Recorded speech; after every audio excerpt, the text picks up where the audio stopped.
Hello, everybody. Welcome to Constellations Conversations with me, Robert Rowland Smith, and Nicola Dunn. Hello, Nicola. Hi, Robert. So we were debating what subject to tackle today, and we had quite a long list in the end, and we'll come to them. But we ended up with the meaning of sex as the topic that we're going to try and look at today.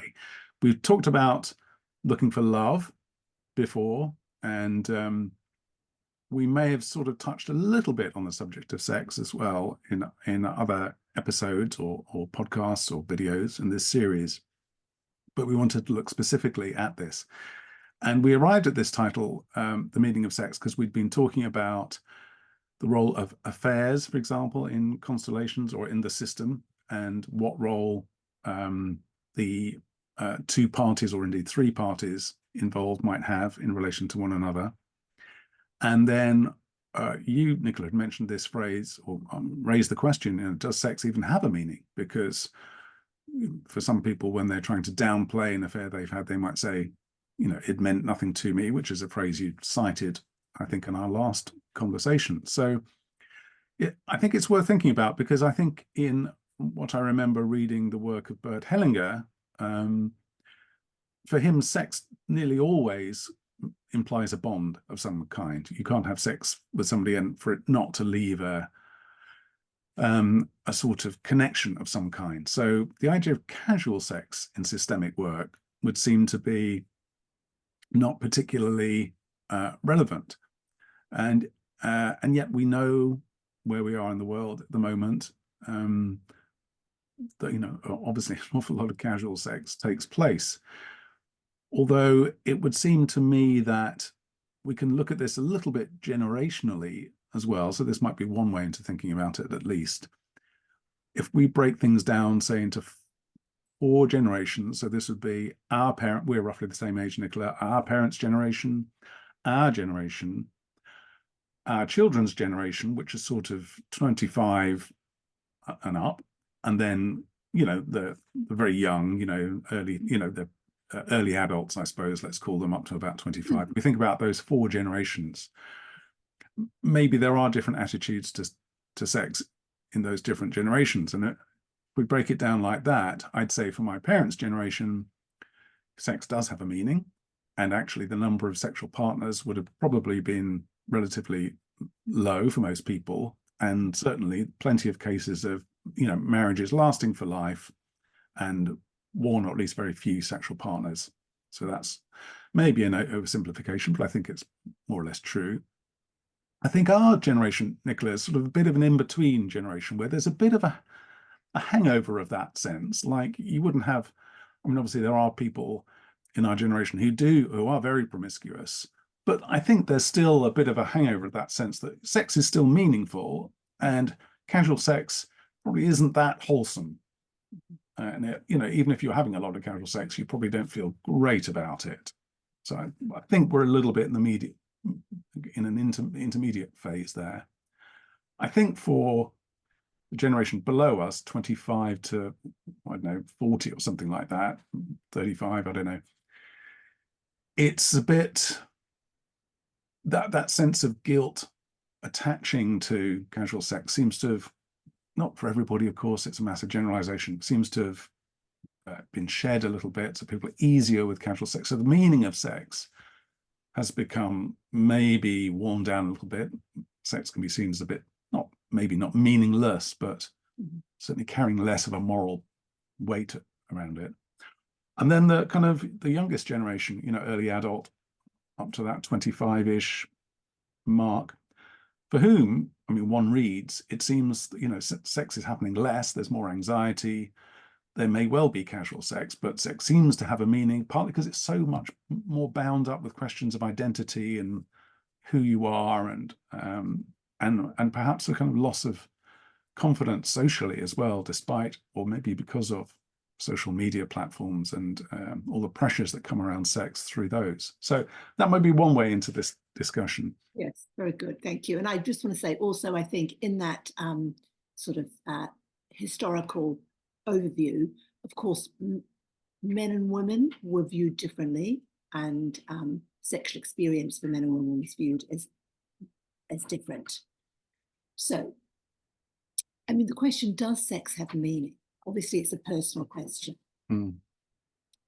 And did it have too much meaning in earlier times? Does it have not enough meaning now?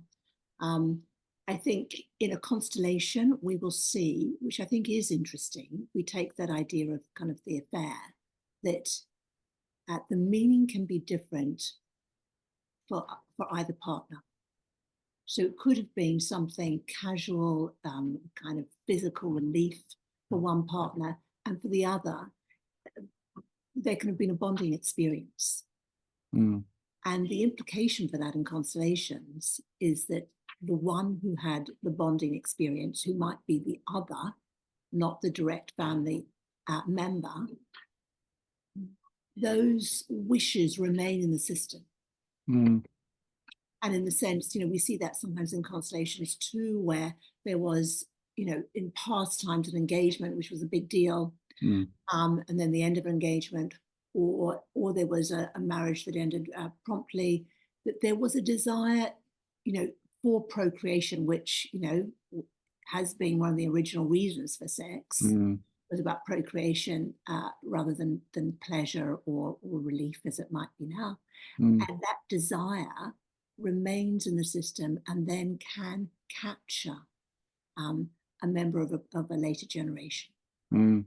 So, about the meaning, we see systemic meaning for sex in constellations, and then we need to contrast that with kind of contemporary meaning. Yeah.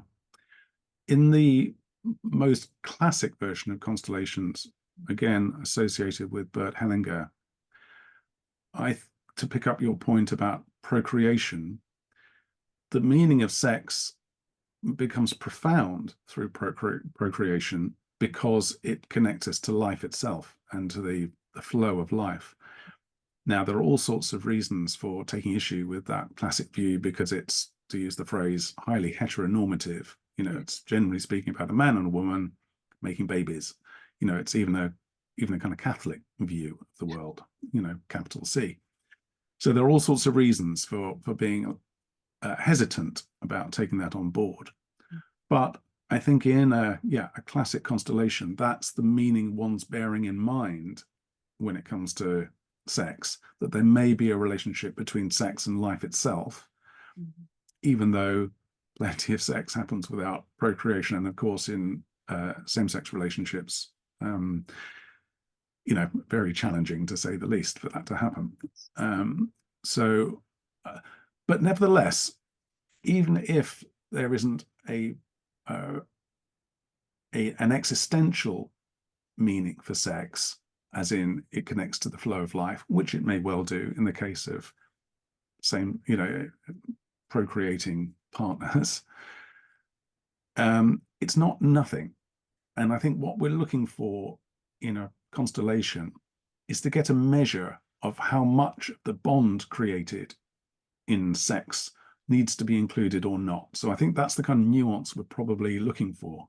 Exactly. And I think that what we are struggling with is the idea that, for young people, the idea of procreation will sound ridiculous when we're talking about sex, because they've grown up with contraception. But of course, for the prior generations, it was an issue. But when we talk about meaning, we're really talking, exactly as you say, about bonding. We're talking about an energy exchange. Yeah.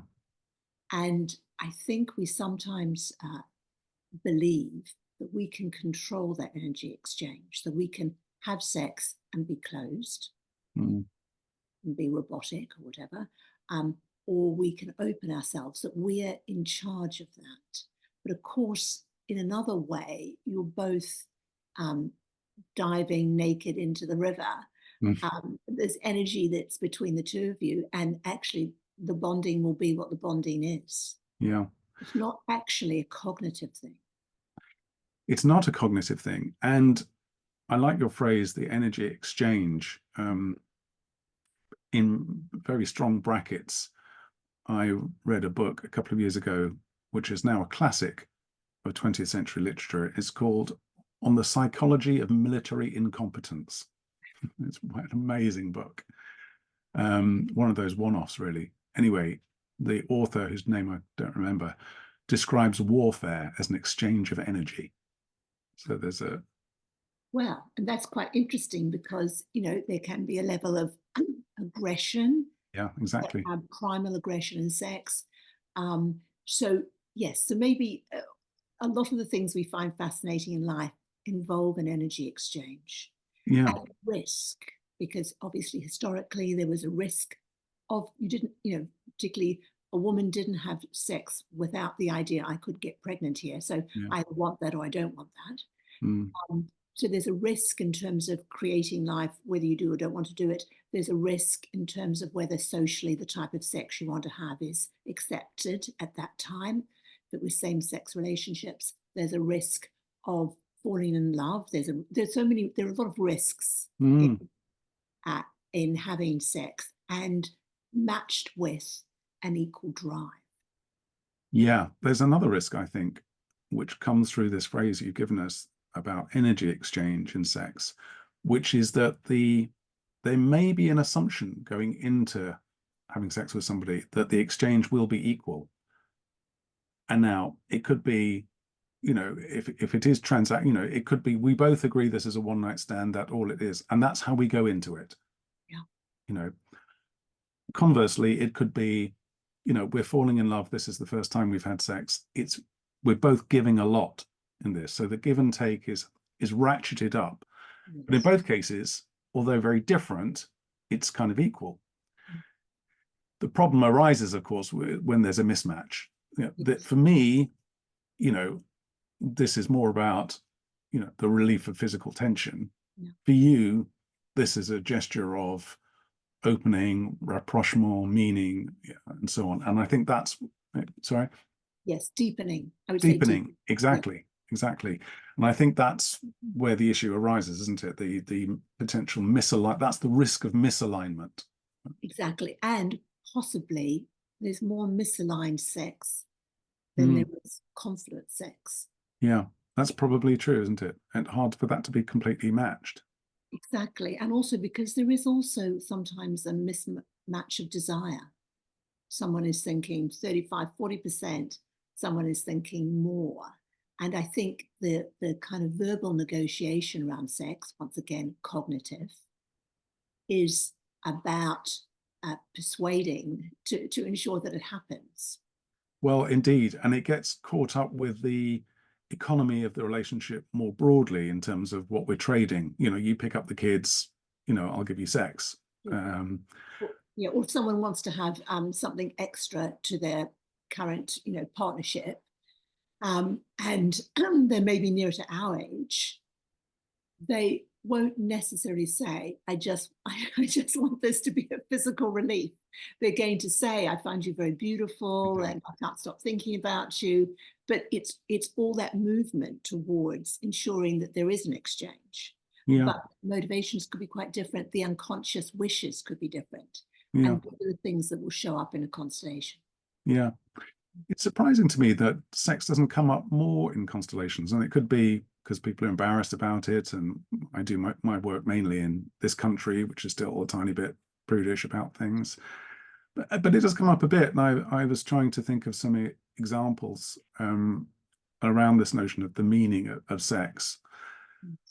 And I remember running a constellation for a woman some time ago, maybe 5 years or so ago, where she described the issue, broke down in tears, and the issue was, well, the presenting problem was, this wasn't the underlying issue, but the presenting problem was, my boyfriend just told me he had sex with his ex-girlfriend.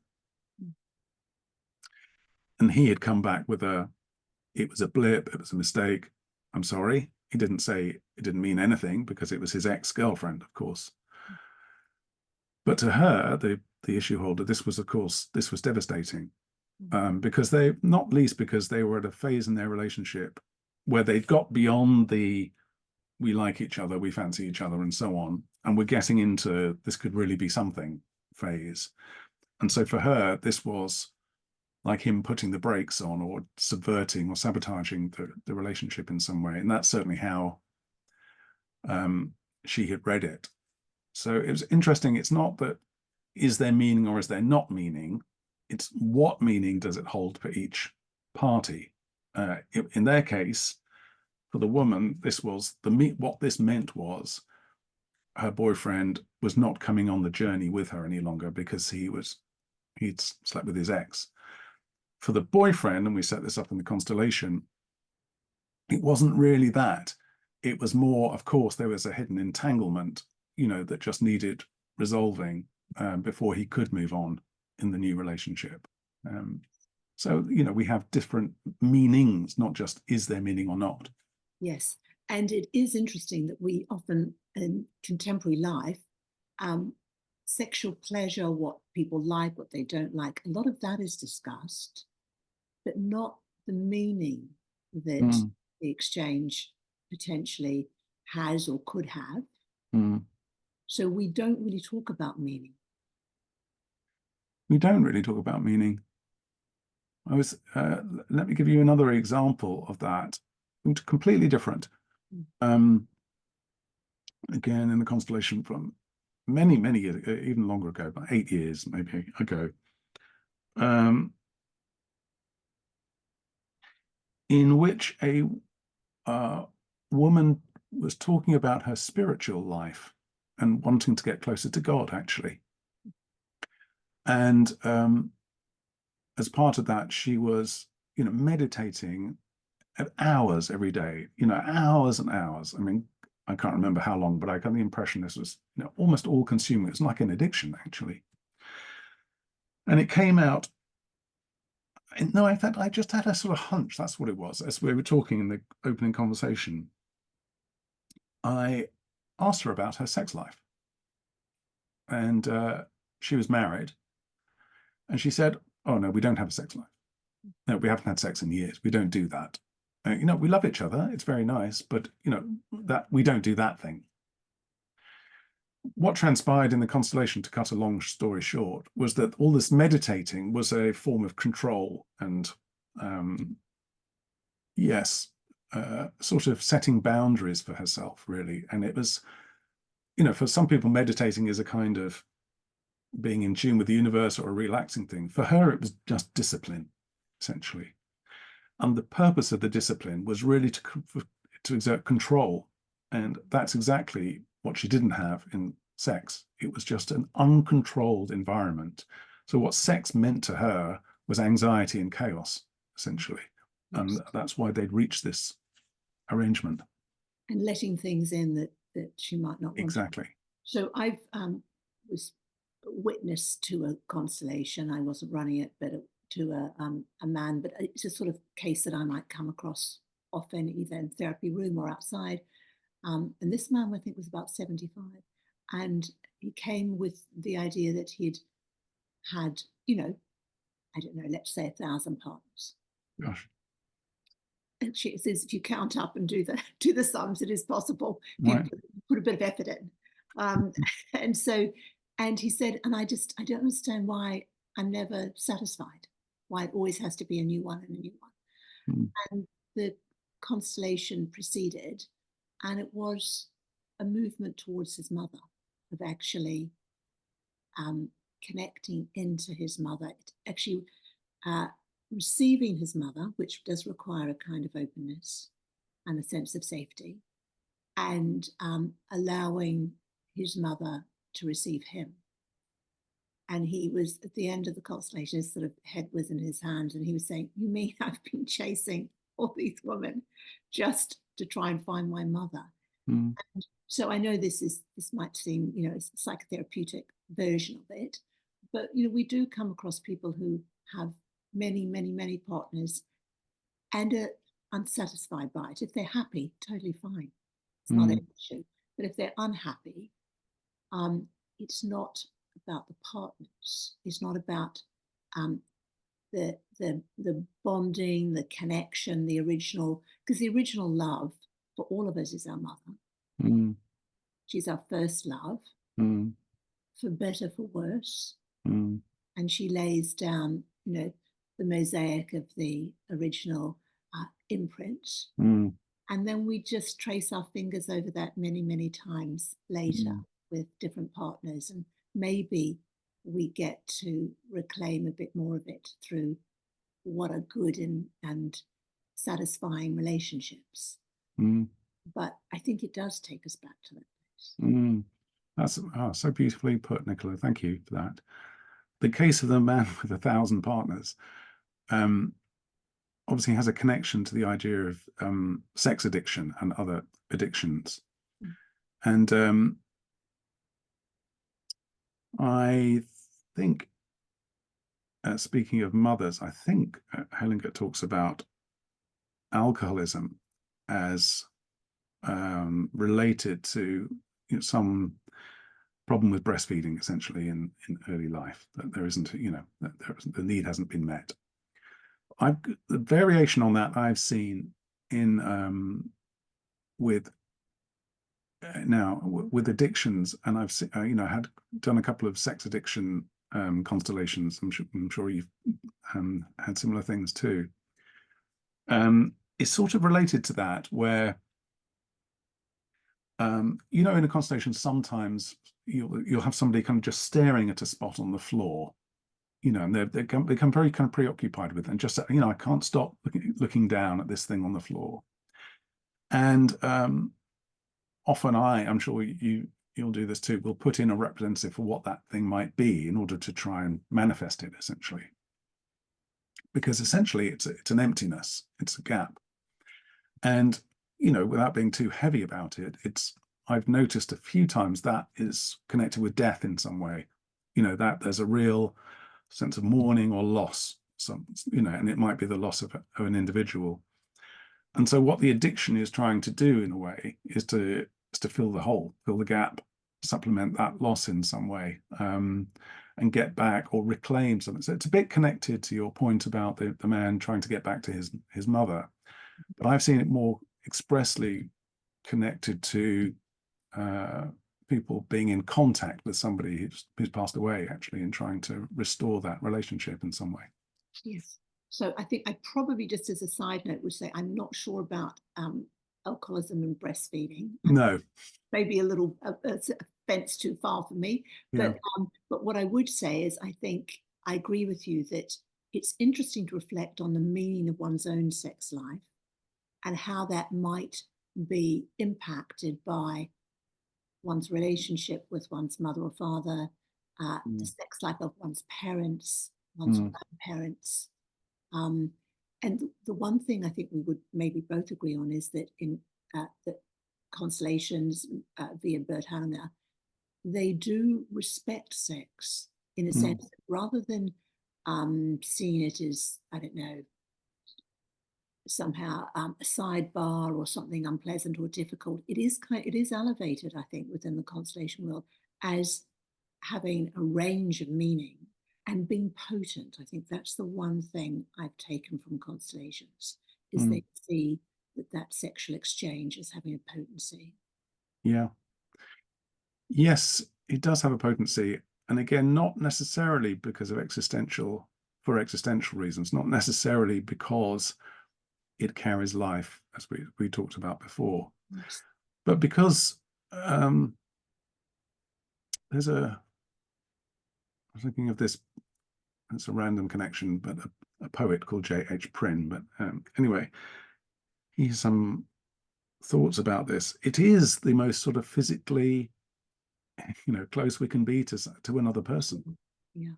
And it's a mutual, what's the word for it, but crossing of thresholds, however it occurs, really, and it is, in that sense, it connects us with something we rarely connect with.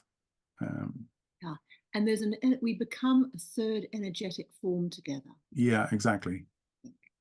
I mean, I have the belief, I might be alone in this, that if you go into a room and there's someone there that you've had sex with, that you're energetically, your relationship with them is very different to the rest of the room. Yes, that's right. So that something has happened, regardless of how you have labeled it and filed it away. Yeah. There is a connection there that cannot be denied. Yes. In fact, Adam Phillips, who we were talking about earlier, in in one of his more recent books, I think, talks about sex as the one crime that a couple can commit together and get away with, which I think is a brilliant, definition, because that look you're describing, or you walk into a room, it's like, oh, it's so and so. We haven't been in touch since that night when. Yes, exactly. So I'm talking about that as though it's ever happened to me, and of course I'm completely Innocent. angelic in this Innocent, regard. Robert, yes, exactly. Is a bit like that. It's a bit like it's like a legal crime. Well, Something illicit, isn't it? yes, the personal boundaries crossed, isn't it? Yes, exactly. And it's opened, and as I said, it makes this third shape. Yeah, and it's so interesting because I think in constellations we're often trying to separate people out from their entanglements and give them a form that enables them to go forward in a more unencumbered, empowered way. We're trying to restore their agency, I suppose, is one of the key things we're trying to do in a constellation. What's interesting about sex that I think you just touched on there is that there is something about sex, going back to the word risk again, which is, by definition, the surrendering of our boundaries in some way, the loss of identity. That's interesting in the case of the man with 1,000 lovers, the degree to which he felt that. Perhaps he didn't feel it at all. Perhaps there was a sense in which he could be, despite that, physical entanglement, completely himself detached in some way while being so attached. Yes. So there's something I think is interesting when you were talking about the idea that we might do sort of making space and entanglements, but actually, when it comes to sex, what we're doing is acknowledging bonding. Yeah. And acknowledging that the bonding may have felt different, but there's a part in which it is the combustion has created something which just is. Mm. And that even if it was casual to A, that the journey is to recognize the imprint it was for B. Yeah. It's the third element of sex that we are kind of speaking to, and which I think the word I would come down to is undeniable. It is undeniable. And maybe that third element of sex is a better way of accounting for any children who are born as a result. In other words, for all couples who engage in sex, that third thing appears, that spirit of that sexual encounter appears, as you say. And in the case of a pregnancy, that third thing actually becomes manifest as a child. Yes. And even if the pregnancy doesn't sustain, yeah, this conception has happened. Exactly. And that's a kind of the physical representation of that third element you're describing. Yes. And I think when we were talking about the man who had this number of partners, that the thing is he was bonding with these women one way or another, but he was looking for his original bonding. Yeah. With his mother, because that had been, I think, unsatisfying or hadn't been supported in a way that was good for both of them. Yeah. We should finish in a second, Nicola, but I just wanted to acknowledge something you helped me realize there, because I was saying, so much of Constellations is about restoring agency and individuality almost to people, to empower them. And you kind of corrected me and said, oh yes, but there's bonding too. And I think that's, for me, maybe a nicer way, or more accurate way, at least, of describing what we're trying to do in Constellations. It's how do you be separate and together at the same time in the world? That's what we're negotiating all the time, isn't it? And we think that we're just separate, and we keep tripping up on our entanglements and our bondings, because mostly are not acknowledging them, and then we don't quite understand why we're always falling on our face. I think that's what Constellations offer us, just a third degree of sight, a way of seeing something very nice, being less visible. Very good. Great. Lovely. So I just want to thank everyone who's been listening, watching. Please like, subscribe, and share, because that always helps us. We always have a little look as to how many people have watched. And if you'd like to follow up with either of us, you can reach Robert via his website, robertrowlandsmith.com, and myself at nicoladunconstellations.com. And we hope to see you again.